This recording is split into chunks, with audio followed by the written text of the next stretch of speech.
பாருங்க, ரொம்ப பழைய கார். முத கார் தயாரித்த டைமில் தயாரித்த கார் இது.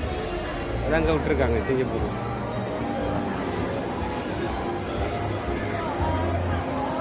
பார்த்தீங்களா, அங்கே ஒரு கார் நிற்க வருது கருப்பு. இதுவும் பழைய கார் தான்.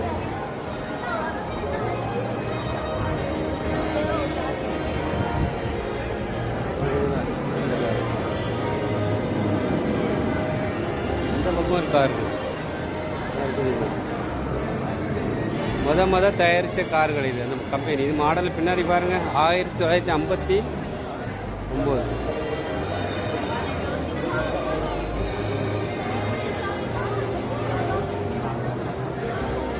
பிடிச்சிருக்கா கார் உங்களுக்கு? பாருங்கள், இந்த கார் கருப்பு கலர் பழைய கார். இடம் எல்லாம் ரொம்ப சூப்பராக இருக்குது. மரங்களெல்லாம் எப்படி வெட்டி விட்டுருக்காங்க பாருங்கள், அழகாக இருக்குது. நன்றி, வணக்கம்.